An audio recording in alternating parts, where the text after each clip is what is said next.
Со оглед на тоа што самиот пик на овој бран кај Куманово стигна малце подоцна од останатите градови, очекувано е и самиот пад на број на заболени да оди малце зад другите општини во државата, но сепак евидентно е дека се намалува бројот на прегледи и за нијанса е помал бројот на хоспитализирани пациенти, велам за нијанса, затоа што лекувањето е долготрајно. Значи, ретко кој останува помалку од 2 недели, некои и 3 недели, па и месец дена, зависи од тоа каква клиничка слика ќе развијат.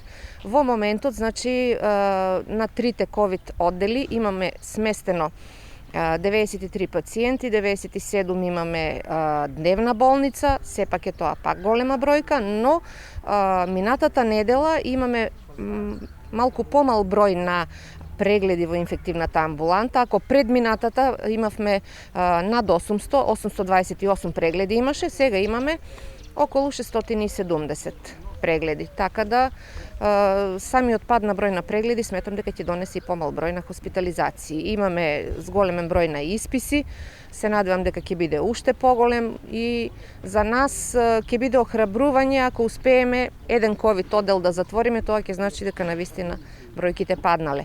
Пак ќе апелирам, значи не смееме премногу да се опуштаме, сите сме социјални битија, сакаме да дружиме, сакаме да излеземе во природа, меѓутоа намалување на бројот на заболени не значи дека пандемијата завршила.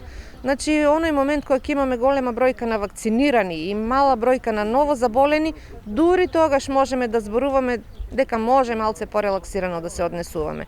Значи, оние основни мерки треба да си ги спазуваме пред се заради нас и заради нашите најблиски. Значи, да не бидеме себични, да мислиме и за своето и за туѓото здравје, зашто само на тој начин можеме да се избориме со пандемијата.